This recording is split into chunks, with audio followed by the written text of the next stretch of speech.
I'd like to talk about the potential consequences of a Trump presidency, specifically in the context of the consequences, or the effects rather, a Trump presidency would have on the political landscape of Europe.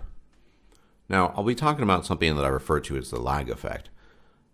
For decades now, because of the preeminence and the dominant position of the United States in the context of world politics, many things that occur in the United States also occur in Europe, but there usually is a noticeable lag effect, which is to say it doesn't happen instantly. Something happens in the United States, it usually takes 5, 10, maybe even 15 years before the same thing happens in Europe.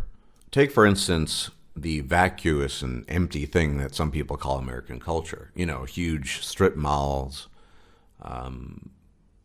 strange drinks that are called peppermint, orange peel, cinnamon, avocado lattes, and drinks, these very drinks that you get at these strange drive-through places called, cafe to go or some bullshit like that. That is the vacuous imprint of the United States that is slowly but surely creeping in on Europe, and has been for the better part of a decade. It took a while. All that crap was first preeminent in the United States, and it's come here too. And so too can we look at the phenomenon of multiculturalism and the importation of people of very different character and culture into Europe, the mass immigration phenomenon.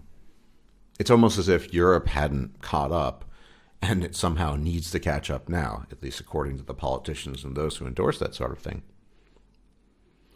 But we could, at least theoretically, see a reversal of this trend in Trump. Now, his chances look better than they did when I had made my previous video, but I'm still kind of on the fence whether or not he will win. But let's say he does win. If Trump were to become president, there might be some enormous consequences for the landscape of Europe, the political landscape of Europe.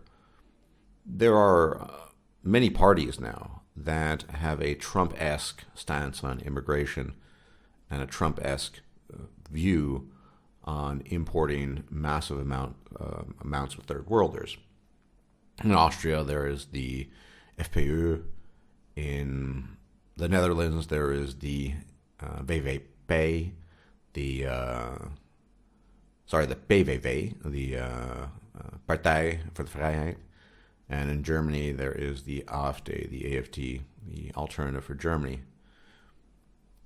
Now, it's hard to claim that all these parties, and the ones I haven't mentioned as well, Front National in France, that they somehow go hand in hand with Trump. It's just that when something happens in the United States, when the United States belches, the rest of the world feels it. This has long been commonly held wisdom, at least since the rise of the United States as the number one hegemonic power in the world. A status which is, of course, waning and disappearing slowly, but it's still there.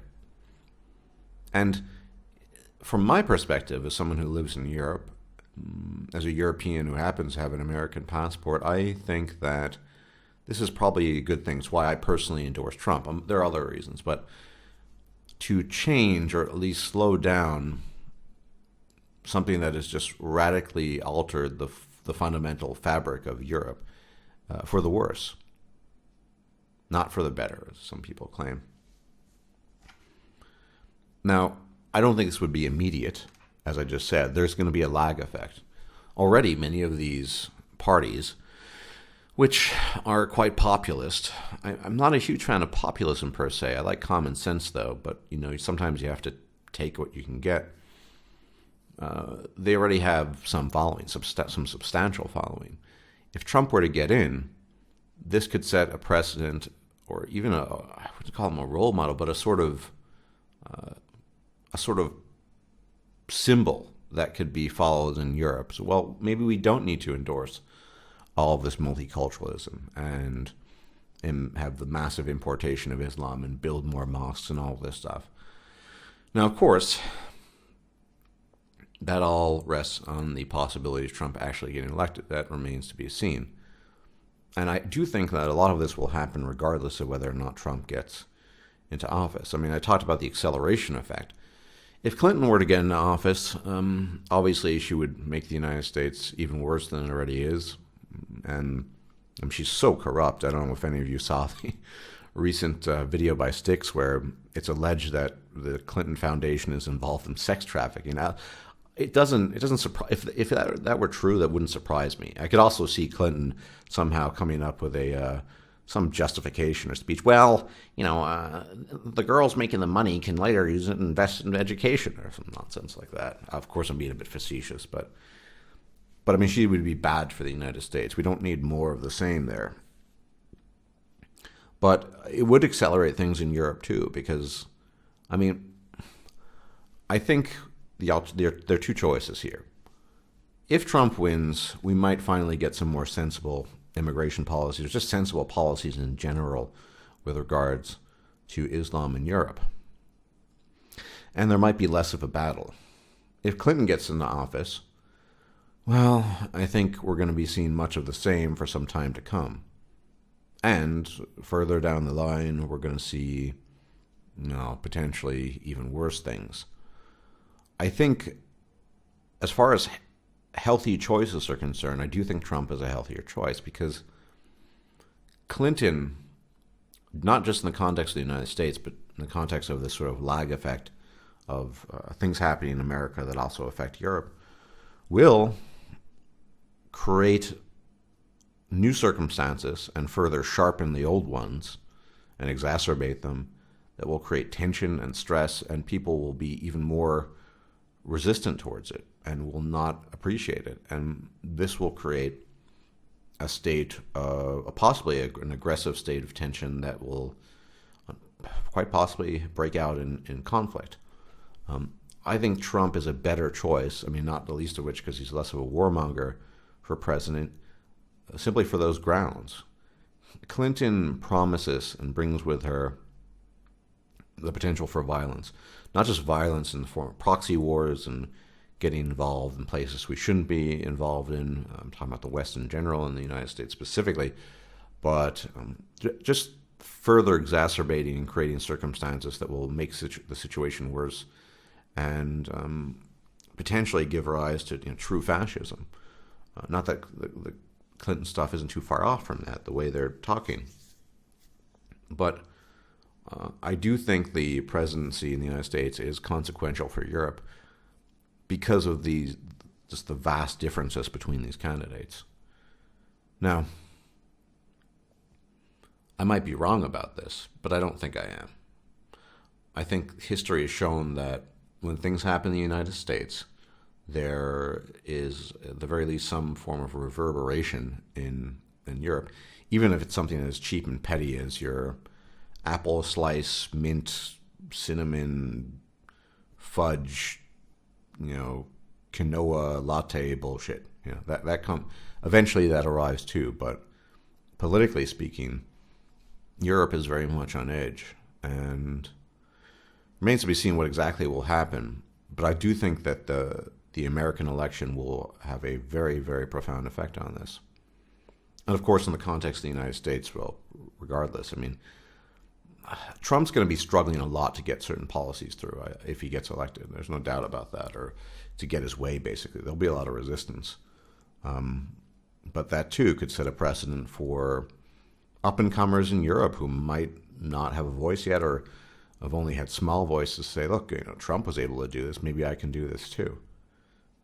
Very interesting times we're living in. Well, not the least of which because in my lifetime, I've never seen a presidential election of this sort. So much mudslinging, so much talk of the inconsequential. It's just sort of he said, she said nonsense. But still, whether Trump gets in or not is pretty important. Let's hope that he actually does get elected.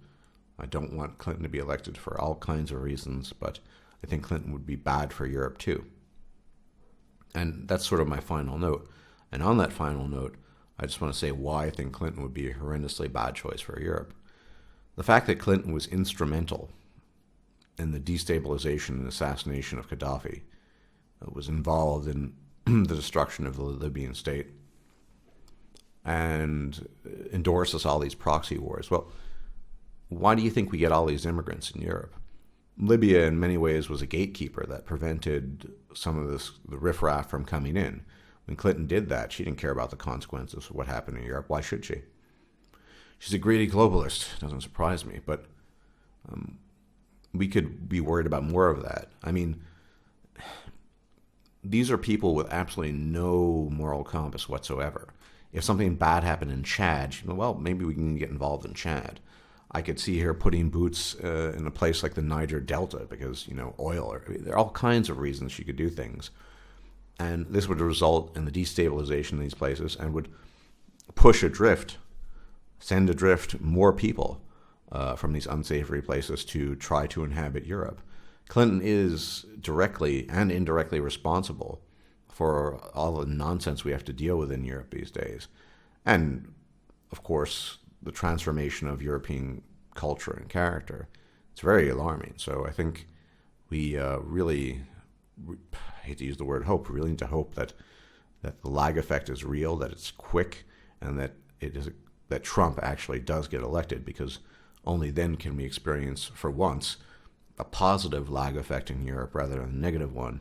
No more of these strawberry, green tea, macadamia nut latte bullshit things. We don't need more of that. We need more of the positive. Anyway, I just wanted to talk about this somewhat briefly because it is important to note that the American election is consequential for Europeans because of the politics going on here. And it's something that I think all of us need to pay attention to, even if we're not voting. Bear this in mind. I will check you out very soon, assuming I don't drop dead in the next few minutes, or tomorrow, or whenever the next video is in production. You take care and enjoy the rest of your week. And as always, may Wotan watch over you. Bye-bye. If you liked this video, please like, share, and subscribe. And if you enjoy my content, please consider making a donation or becoming a patron. Thanks for watching.